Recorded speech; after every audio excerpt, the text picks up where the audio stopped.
আজ তাকিয়া দেখো, যে দেশে ফসলে ফলন ছিল না, আমার নবীজি তায়েফে গেলেন তো ফসলে ফলন বেড়ে গেল। সুবহানাল্লাহ। ফসলে ফলন বেড়ে গেল। খেজুর গাছে খেজুর উঠলে আসলো, খেজুরে ফলন বাড়লো। উটের স্তনে দুগ্ধ আসলো, বক্তির স্তনে দুগ্ধ। আপনার মাসে ঘাস ছিল না, ওই ঘাসে বাবা ফলন বেড়ে গেল। বন্ধুরে আমার, ভাইরা রে আমার, কিন্তু হালেমার বাড়ির ছাগলের ওপরে এত বরকত হয়েছে, এত বরকত হয়েছে, ছাগলগুলা একবারে মোটা মোটা হয়েছে। সুবহানাল্লাহ। গ্রামের মেয়েরা রাখালকে নিজের নিজের রাখাল গালাকে বলছে, রে হালেমার ছাগল কোথায় চড়ে রে? বলে কেন? ও ছাগল গুলা এত মোটা আর আমাদের গুলা অত মোটা হয়েছে না কেন? ও যেখানে ছাগল চড়াবে হালেমা, ও বাবার মেয়ে ওই চরবাগাহে ওই চারণ ভূমিতে চড়াতে পারিস না। সুবহানাল্লাহ। ছেলেগুলা বলছে, মা ঠিক আছে ওখানেই চড়াবো। এবার বকানি খাবো, ডাটানি খাবো, দরকার না। বললো ওই হালেমার ছাগলের কাছে আমাদের ছাগলগুলো নিয়ে যাবি। হালেমার ছাগলের গায়ে যদি গা ঘষা দেয়, আমাদের ছাগলগুলো মোটা হয়ে যেতে পারে। সুবহানাল্লাহ, সুবহানাল্লাহ। বন্ধুরে বন্ধুরে বন্ধুরে বন্ধুরে, এই দেখেন আমার হালেমার বাড়িতে আল্লাহ রসুল বাবা থাকতে শুরু করলেন। একদিন, দুই দিন, তিন দিন, এইভাবে এক সপ্তাহ পার হয়ে গেল। এক সপ্তাহের ভিতরে মা হালেমা রাদিয়াল্লাহু তাআলা আনহা বলছেন, আমার উম্মে সাইমা আমার নবীকে কোলে করে নিয়ে আমরা যেমন পা দুটা কেমনি করে শার্ট করে বাচ্চা ছেলেকে বসাই, পায়খানা লেগে বসাই না, আমার নবীকে কোলের ওপরে বসিয়ে নিয়ে আছে। আল্লাহর রাসূল আপনার মুবারক পায়খানা করছেন আর মা হালিমা তাকিয়ে দেখছেন, তাহলে পায়খানাটা আমাকে এখনো ফেলতে হবে। কিন্তু আমি তাকিয়ে দেখলাম এমনি করে মাটি যেন ফেটে গেল আর নবীজির মুবারক পায়খানা মাটির ভিতর ভরে নিল। আর একবার বলেন না, একবারে ফেটে গেল। ফেটে যাওয়ার পরে মাটির ভেতরে ঢুকে গেল। সুবহানাল্লাহ। কাছে এসে দরদি আর নবীর পায়খানা দেখতে পেলাম না। উম্মে সাইমারে একটু দাঁড়া, লোটা ভরা পানি নিয়ে আসি, আমার বিশ্ব নবী মুস্তাফাকে পানি খরচ করাইতে হবে। পানি আনতে গেছে, এসে দেখছে কে পানি খরচ করে দিয়ে পালিয়ে গেছে। সব ভিজে হয়েছে। একে করলো, লোক তো দেখা যায়নি। রাতের বেলায় আল্লাহ রসুল সাল্লাল্লাহু আলাইহি সাল্লাম যখনই পায়খানা মুবারক করতেন, রাসূলুল্লাহকে কে যেন আপনার পানি খরচ করিয়ে দিয়ে চলে যেত। মা হালিমা বলতেন, আমি নবীকে পানি খরচ করাতে পারতামই না, চেষ্টা করতাম কিন্তু কে আগেই করতো। কে করতো? এটা হলো আল্লাহর ফেরেশতা। জোরে বলেন সুবহানাল্লাহ।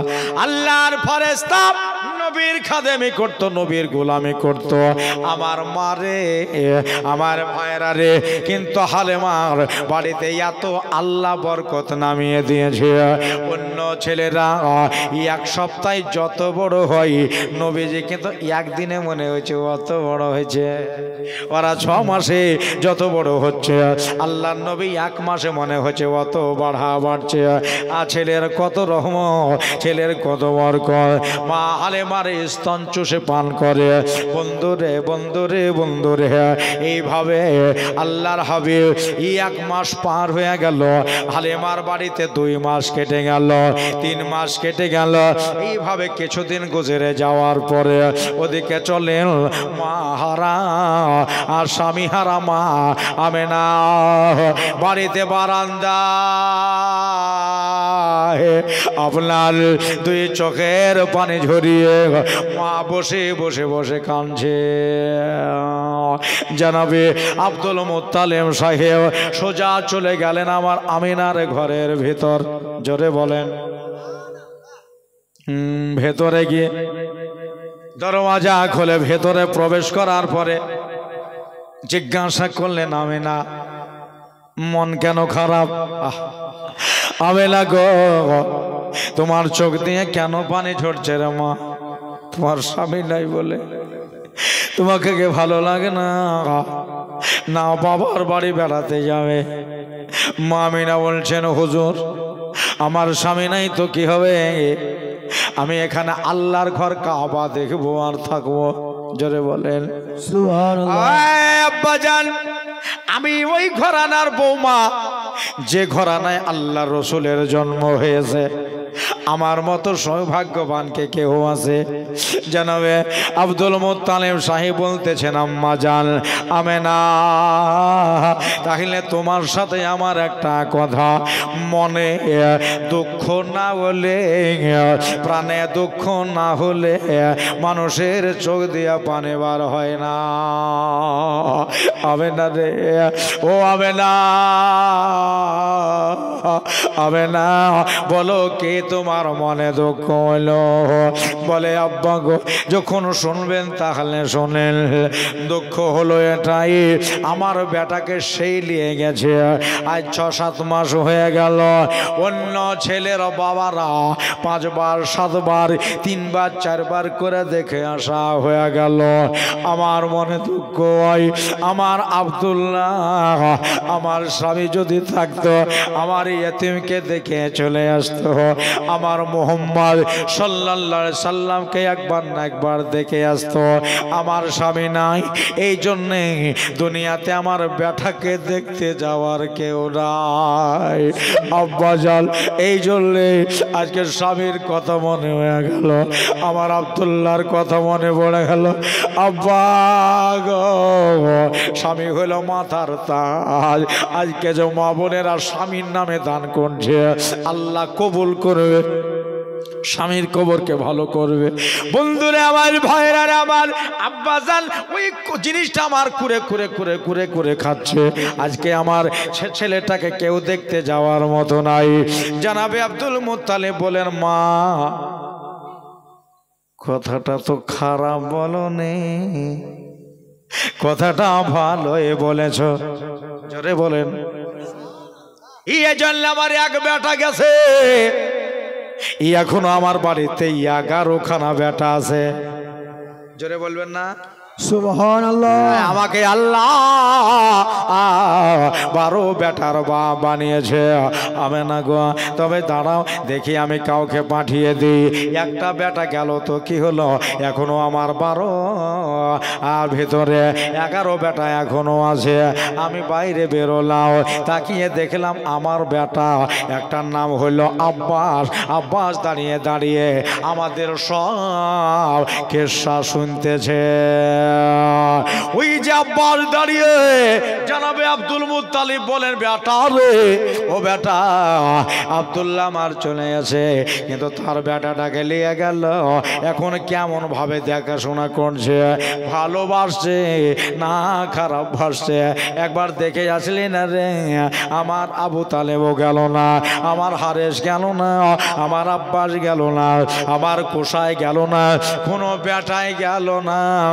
জানাবে আব্বাস বলতেছেন আব্বা গো সত্যি তাই ধিৎকার আমাদের ইয়াতরে বাপ চাচা থাকতে আমার মুহাম্মদুর রাসূলুল্লাহ সাল্লাল্লাহু আলাইহি ওয়াসাল্লামকে একজন দেখতে যাবার মতো চাচা নাই। চিন্তা করবেন না আব্বা, চিন্তা করবেন না, আমি আজকে যাব আমার ভাতিজাকে দেখতে, আমার ওই ভাইপোকে দেখতে, এতিম মুহাম্মদ সাল্লাল্লাহু আলাইহি সাল্লামকে আমি দেখে আসবো। একটু জোরে বলে আব্বু ঠিক আমি ছেলেকে দেখে এসে সব কথা বলবো, কেমন আছে কিরম আছে সব কথা বলবো। বাবারা ভাইরা আমার মা বোনেরা বলতেছেন বাবা বাড়ি গেলাম, বাড়ি যাওয়ার পরে পোশাক পরলাম, কেননা মক্কা থেকে আমাকে তাইফ নগরে যেতে হবে। জোরে বলেন একবার সুবহানাল্লাহ। ওই যে পোশাক পরে লিয়া আমি আমার উঠোনে বাহার করলাম, গোয়াল থেকে বার করে দিয়ে উটনির ওপরে আমি চাদর পারলাম, কেননা দুনিয়া জানে আমরা হলাম কুরাইশ বংশের একজনা। আর কুরাইশিরাকে প্রায় সব মানুষই সম্মান করত, ইজ্জত করত। কেননা আমার আব্দুল মুত্তালিব ওই সময় রাইসে মক্কা ছিলেন, পারিন্দাদের পাখিদেরকেও খানা খাওয়াইতো। জোরে বলেন সুবহানাল্লাহ। কোনোদিন মন হইতো তো একটা উট জবাই করে দিত, আর ছোট ছোট করে গোস্তের টুকরা করে ফেলে দিত, আর পাখিরা ওই গোস্তের টুকরো খেত। জোরে বলেন। আমার ভাইয়েরা, বন্ধুরা, আমার মা বোনেরা গো, আমার মায়ার নবী, আমার দয়ার নবী সাল্লাল্লাহু আলাইহি সাল্লাম চাচা আপনার আবু আব্বাস এবারে রেডি হয়ে গেল, চাদর বিছিয়ে হাতে একটা উলঙ্গ তলোয়ার নিল। সুবহানাল্লাহ।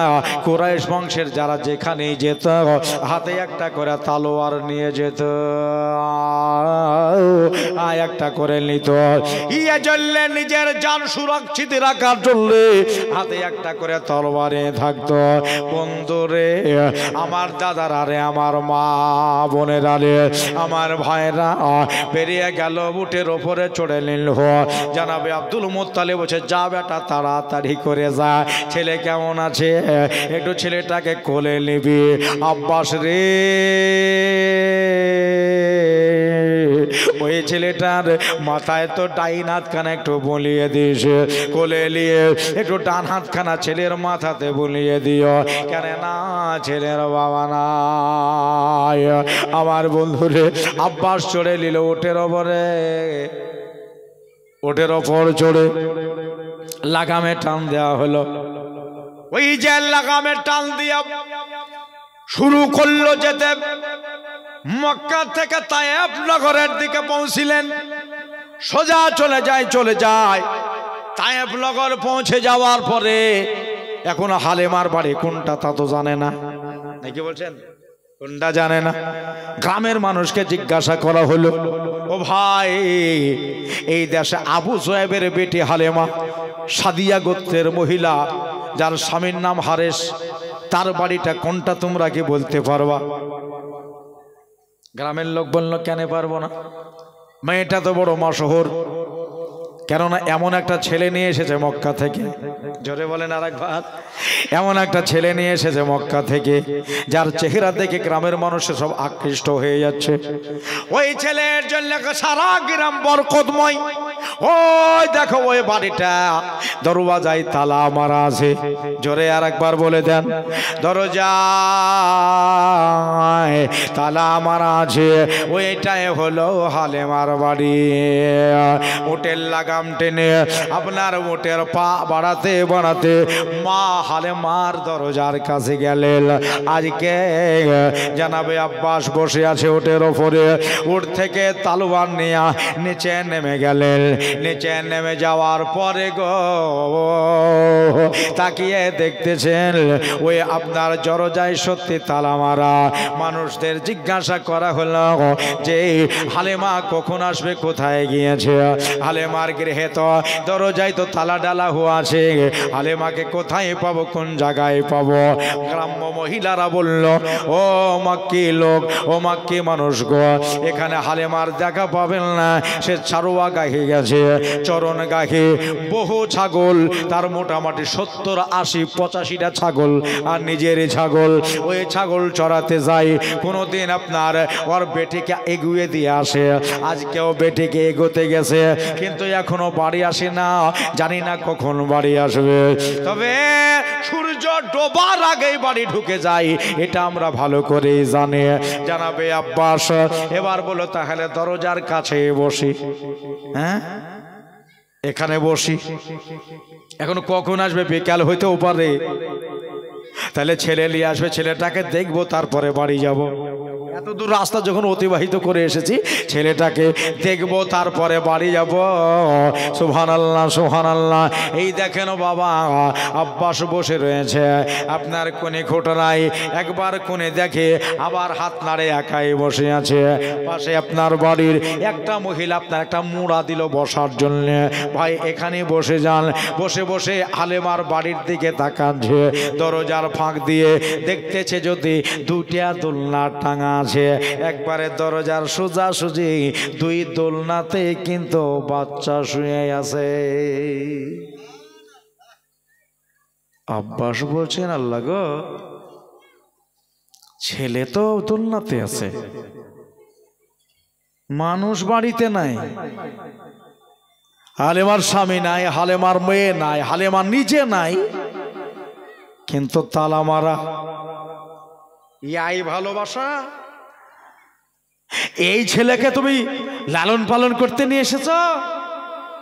মেজাজ গেল গরম হয়ে। আর কুরাইশি ছেলে, বুঝিছেন, একবারে যেমনি মেজাজ চটকে গেছে, মনে মনে একটা নিয়াত করলো যে হালেমা এখানে আসুক, ও বিকালে আসুক আর সন্ধে আসুক আর রাতে আসুক, যখনই আসবে হালেমাকে কাটবো, আর কেটে ওর লাশ বাড়িতে ফেলাইয়া আমি নবীকে নিয়ে আমি বাড়ি চলে যাবো। জোরে বলে, একবারে পাক্কা নিয়াত। জি, আসবে, হালিমাকে জবাই করে আমি ইয়াতিম মুহাম্মদ সাল্লাল্লাহু আলাইহি সাল্লামকে আমি তুলে নিয়ে বাড়ি চলে যাব, এই নিয়াত করে চুপচাপ বসে আছে। বসে থাকে সমানো সোনামণি ভাই না, আমার মা বোনেরা গো, দেখা গেল হালিমা বৈকাল টাইমে আপনার 85 খানা, কোন রেত বলে 100-র উপরেও ছাগল ছিল, নিয়ে চলে আসছে। ছাগল ঘোরাতে তাড়াতে নিয়ে চলে আসা হলো। ঠিক বাড়ির সামনে দেখা গেল এক মেহমানের বসা। হালেমা আব্বাসকে দেখে ফেললো, মনে ভাবতেছে তো মাক্কি মানুষ হবে, হয়তো নবীর কেউ হবে, আল্লাহর নবীকে দেখবার উদ্দেশ্যে এসেছে। বন্ধুরে, আমার ভাইরা রে, আমার দাদারা রে, মায়ার নবী সাল্লাল্লাহু আলাইহি সাল্লামকে দেখতে এসেছে। হালিমা তো সাদিয়া যেমনি কাছে এসেছে, সঙ্গে সঙ্গে তালোয়ারটা মিয়ান থেকে বার করেছে, একবারে তালোয়ার উপরে উঠে যাবে। এখন হালেমাকে জগৎ ছেড়ে বিদায় করে দেবে। হালেমার গলায় এখন তালোয়ার পড়বে, হালেমার গলায় এখন তালোয়ার চলবে। বন্ধুরা আমার, নবীকে দেখার জন্য এসেছি, এখন পর্যন্ত দেখতে পাইনি, তাইলে মন কত খারাপ করবে। ওরে রওজার ধারে, জোরে বলেন সুবহানাল্লাহ, গে আমি দেখিব নয়ন ভরে, রওজার ধারে গিয়ে আমি দেখিব নয়ন ভরে, আমি কবে যাব রওজার কিনারে, আমি কবে যাব রওজার কিনারে।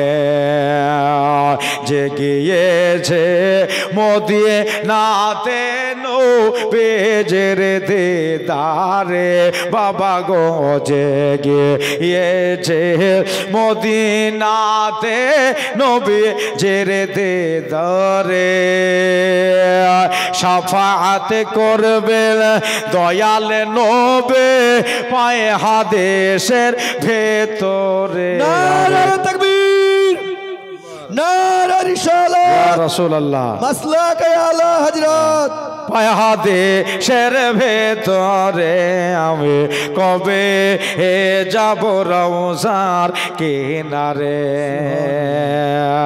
নবীজির মোহাব্বত আল্লাহ দিয়েছে যার অন্তরে, নবীজির মোহাব্বত আল্লাহ দিয়েছে যার অন্তরে, তার মতো ভাগ্যবান উম্মার কে আছে আর সংসারে, আমি কবে যাব রওজার কিনারে। রে আল্লাহর ইবাদত নবীর সুন্নাত যাও না পালন করে বাবা গো আল্লাহর ইবাদত নবীর সুন্নাত যাও না পালন করে যেদিন তোমার কেউ থাকবে না সেদিন পায়বা নবীকে হবে যাব রওজার কিনারে আল্লাহুম্মা পড়েন সাল্লি আলা সাইয়্যিদিনা মাওলানা মুহাম্মদ ওয়ালা আলে সাইয়্যিদিনা মাওলানা মুহাম্মদ সাল্লি আলা পড়েন মোহাম্মদ হরদম জবান से निकालो पाक नामे मोहम्मद हरदम जुबान से निकालो साफियाना सल्लल्लाहु ताला अलैहि वसल्लम बेरादारान इस्लाम আমার নবী পাককে আল্লাহ কত ভালোবাসে এবার দেখেন দেখে তারপরে ইনশাআল্লাহ सबके लिए আমার মা বোনদের নিয়ে ভাইদেরকে নিয়ে আজকের দিনে দোয়া করে তারপরে বাড়ি যাব আব্বাস বলতেছেন হালিমা ও হালিমা কি হলো ভাই কখন এসেছেন বলো সব কথা পরে থাকবে মরার লাগে রেডি হয়ে যা কেন গো আমি কি করলাম কাউকে গালি দিলাম আপনাদেরকে কি বুলা ভাড়া কইলাম বলে বুলা ভাড়া লাই আমি একটা কথা বলতে চাইছি আমার ভাতিজাকে নিয়ে এসেছো আমার নাম আব্বাস আমার ভাতিজাকে নিয়ে এসেছো কিসের জন্য লালন পালন করার জন্য বলে হ্যাঁ দেখভালের জন্য বলে তো ছেলেটাকে তুমি দোলনাতে শোয়া দিয়ে সারা দিন ধরে তুমি মাঠে মাঠে মাঠে মাঠে ছাগল চড়িয়ে বেড়াচ্ছ আচ্ছা ছেলেটা পড়লো না থাকলো না তার কাছে পিঁপড়া লাগলো না মশা লাগলো না মাছি লাগলো তোমার দেখাল নাই আচ্ছা তুমি যদি মাঠেই যাও ধরো একটা বাচ্চাকেই রেখে যাও বাচ্চাটা অন্তত দোলনাটা তো চালাবে দোলনা চললে পারে ছেলেটা আর কাঁদবে না তাই লাগে দেখবেন কাঁদার ছেলে যদি দোলনায় শুয়ে দিয়ে দোলনা দেয় আর কাঁদবে না অন্তত একটা তো ছেলে তোমাকে বাড়িতে রেখে যাওয়া দরকার যেন দোলনাটা চলে মা হালিমা তোর সাদিয়া বলছেন আব্বাস কেন আমার নবীজির তো দোলনা চলছে জোরে বলেন একবার সুবহানাল্লাহ কিন্তু আব্বাস এসে তাকিয়ে তাকিয়ে দেখছে দোলনা বন্ধ আছে যখন থেকে এসেছে তখন থেকে শুধু দেখছে দোলনা বন্ধ এই আধ ঘন্টা হয় আবার দেখছে দোলনা বন্ধ আবার আধ ঘন্টা হয় দোলনা বন্ধ জোরে বলেন বলল মা হালিমা বলছে দোলনা চলছে আর জানাবে আব্বাস বলছে দোলনা বন্ধ আছে হ্যাঁ মজার কাহিনী আব্বাস বলছে ঠিক আছে তোমার কথাই গেলাম যদি দোলনা চলে তাহলে পরে তুমি বেঁচে গেলে সুবহানাল্লাহ আর যদি দোলনা বন্ধ থাকে তাহলে তুমি কিন্তু জগৎ ছেড়ে বিদায় হয়ে গেলে হালিমা রে খোলো তোমার দরজার তালা খোলো হালিমা আঁচলটাকে আপনার সম্মুখে নিয়ে আঁচলে চাবি বান্ধায় আছে ওই চাবিটা তালার ভিতর ভরে দেওয়া হলো যেমনি তালার ভিতর ভরে দেওয়া দরদি ভাইরা গো ও আমার মা বোনেরা তালার ভিতর যেমনি ভরে দেওয়া আমার মৌলা জোশ মে আগায়া জোরে বলেন সুবহানাল্লাহ আমার আল্লাহ জোশে চলে এসেছে জিবরিল রে এখন তুমি কোথায় জিবরিল বলতেছেন সিদরাতুল মুনতাহায় বলে জিবরিল তাড়াতাড়ি করো ওই দেখো তালায় চাবি ভরে দেওয়া হয়েছে আমার নবীজির দোলনা চালাইতে হবে সুবহানাল্লাহ তালা খসে গেলে হালিমার জান যাবে হালিমার প্রাণ যাবে এই জন্যে যেন তালা খসবার আগে তালা খসার আগে নবীর দোলনা তোমারে চালাইতে হবে। আমার আল্লাহকে ডাক দিয়া ফারিস্তা জিবরিল বলতেছেন, আমার রিজওয়ানে ফারিস্তা বলছেন, তামাম মালাইকার তাজদার বলছেন, সরদারে ফারিস্তা বলছেন, মাওলা গো আয় আল্লাহ সিদরাতুল মুনতাহায় আছে, মেলা দূরে আছে, একটু তো টাইম তো লাগবে। জিবরিল রে তালাই চাবি ঢোকা, ডান দিকে পাক দিবে, কট করে তালা খসে যাবে। এই টাইমটুকুর ভিতরে নবীজির দোলনা তোমারে চালাইতে হবে, সুবহানাল্লাহ। না হলে ব্যাপার খারাপ আছে। ফেরেশতা জিবরিল আল্লাহকে সাক্ষী করে, নবীকে গাওয়াহ করে এমনি করে 70,000 ইয়াকুতি ডানাগুলো 60 করে দিলেন। 60 করে দেওয়ার পরে একটা ঝাড়া মেরে দিয়েছে, হালিমা গো এখনো তোমার তালা খসেনি, কিন্তু ভেতরে জিবরিল এসে পৌঁছে গেছে। সুবহানাল্লাহ। জিবরিল ভিতরে এসে পৌঁছে গেছে। ফেরেশতা জিবরিল আলাইহিস সালাম আমার নবীজির দোলনা চালাইতে লাগলো। দোলনা চলে যায়। বিরাদারান ইসলাম, আমার মায়ার নবী বলতেছেন যে ও জিবরিল ফেরেশতা একটা কথা শোনো, শুধু আমারটা চালাইলে হবে না, আমার দুধ ভাইয়ের দোলনাটাও চালিয়ে দাও। জোরে বলেন সুবহানাল্লাহ। ফেরেশতা জিবরিল বলতেছেন, দয়ার নবী গো, আপনার দুধ ভাইয়ের দোলনা চালাবার হুকুম আমার আল্লাহ আমারে দেয়নি। ওই ইয়া রাসূলুল্লাহ, ইয়া হাবিবাল্লাহ, দোলনা চালাবার হুকুম আল্লাহ আমারে দেয় নাই। আমার নবী বলতেছেন, এই জন্য আমার আলা হাজরাত বলতেছেন, মুহাম্মদ খোদা নেহি বলকে খোদা সে জুদা নেহি। নবী খোদা নয়, কিন্তু খোদা থেকে জুদা না। সুবহানাল্লাহ। বিরাদারান ইসলাম সময়নে কারাম, মায়ার নবী বললেন, জিবরিল আমি রাসূল বলছি, আমার দুধ ভাইটাও চালিয়ে দাও। যেটা নবী বলেন মনে ভাবো ওটাই আল্লাহরই বলা, আর যেটা রসুল বলে সেটা আল্লাহরই বলা।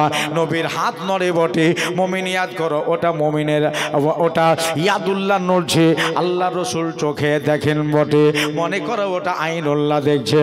জিবরিল এখন নবীর সাথে কি পাল্লা দিবে? সুবহানাল্লাহ বলেন। সুবহানাল্লাহ।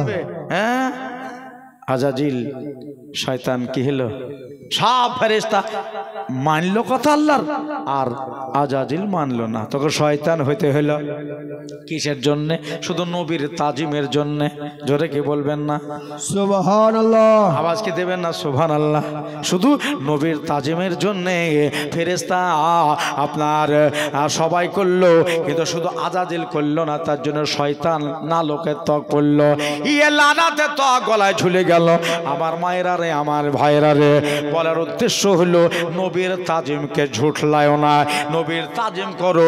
নবীর তাজিম করলে আল্লাহ খুশি হয়। সুবহানাল্লাহ। আর তর্ক না বাড়িয়ে আমার মায়ার নবী, দয়ার নবী সাল্লাল্লাহু আলাইহি সাল্লামের হুকুম তামিল করলেন। দুধ ভাইয়ের দোলনাটাও চলতে লাগলো। জোরে বলেন একবার। দুধ ভাইয়ের দোলনাটাও চলতে লাগলো। এদিকে তালা খসে গেছে। একটা আওয়াজ দিয়ে বলেন তো। ভেতরে ঢুকে মা হালিমা বলছে, আমি আগে ঢুকবো না, আব্বাস তুমি আগে ঢুকো। যদি তুমি বলো যে লুক করে ভুচু করে তুমি চালিয়ে দিয়ে চলে এসেছো, এটা যেন না কয়ে, আমি বাইরে দাঁড়িয়ে থাকি, তুমি আগে ঢোকো। হালিমা বলেছিলেন দোলনা চলছে, আর নবীর দাদা চাচা বলেছিলেন দোলনা বন্ধ আছে, নাকি বলছেন? এই জন্য তাহলে পরীক্ষা করতে হবে, ঢোকো, আগে ঢুকে পড়ো। সামাইনে কেরাম আব্বাস ভেতরে ঢুকে তাকিয়ে দেখছে, হায় আল্লাহ, এ দোলনা বা চালাইলো কে? বসেই তো ছিলাম, দোলনা বন্ধই ছিল, বন্ধ থাকা দোলনা কে চালাইলো? হালিমা বাড়ি এসো, বাড়ি এসো। বাড়ি আসার পরে বললো, কি হলো? আচ্ছা, এই দোলনাটা কে চালাইলো? মা হালিমা বলতেছে, দেখো, যে যাকে ভালোবাসে, যে যার সাথে চলে, সে ভালোই বোঝে, তাই কি না? ও ওই নবীর দোলনা চালিয়ে দিয়ে কোনোদিন আমি 2 ঘন্টা থাকি, 3 ঘন্টাও থাকি, কোনোদিন 1 ঘন্টা আমার মেয়ের কাছে বসে থাকি। আমি দোলনা চালিয়ে দিয়ে যাই, এসে আবার দেখি নবীর দোলনা চলছে। সুবহানাল্লাহ। আমি দেখেছি এই নবীর দোলনা আল্লাহর ফেরেশতা জিবরিল ফেরেশতা চালায়। জোরে বলেন সুবহানাল্লাহ। জিবরাইল আলাইহিস সালাম চালায়। এই জন্য ভাই, নবীর খাদেম যদি জিবরিল হইতে পারে, নবীর গোলামি শেখার যদি জিবরিল করতে পারে, মেরাজের রাতের বেলাতে আল্লাহর রসুলের পায়ের তলাতে জিবরিল চুমু খাচ্ছে। কার অর্ডারে? খোদার অর্ডারে। জোরে বলেন কার অর্ডারে? খোদার অর্ডারে। এই জন্য নবীজির প্রেম মোহব্বত ভালোবাসা রাখবেন। এই হালিমাতু সাদিয়ার কথাটা বিশ্বাস হইল। নবীর কাছে গিয়ে নবীকে কোলে নিয়ে চুমু খাইলেন, কপালে হাত মুবারক বুলালেন, কপালে হাত বুলালো। আপনার সারে আকদাসে নবী পাকের নিজের চাচা আব্বাস হাত ফেরালো। তারপর দেখে ছেলে ভালোই আছে, সুবহানাল্লাহ। হালিমা দেখে শুনে থাইগো, এই জন্য ছেলেটাকে ভালোবেসো। তুমি তো সবই শুনেছো ছেলের বাবা নাই। এই হালিমার বাড়িতে আমার নবী পাক থাকতে লাগলো, সুবহানাল্লাহ। আব্বাস বাড়ির দিকে রওনা হলো, উঠে চড়ে নিজের বাপকে শুনাইতে হবে। এখান থেকে আমার বক্তব্য শেষ করলাম। আল্লাহর কাছে দোয়া চান, আল্লাহ আজকে যতজন মাকে এখানে নিয়ে এসেছে, আমার ভাইদেরকে নিয়ে এসেছে, আজকে কবুল করুক। জোরে বলেন আল্লাহুম্মা আমিন, জোরে বলেন আল্লাহুম্মা আমিন। প্রায় 3 ঘন্টা হয়ে গেল। বেরাদার, আজ যে সমস্ত মেয়েরা এসেছে, আমার ভাইরা এসেছে, আমার দাদারা এসেছে, সব নেককার মানুষ। আর কি জানেন, সব দিলি মোহব্বত নবীর সাথে আছে। কেন জানেন? এই জন্যে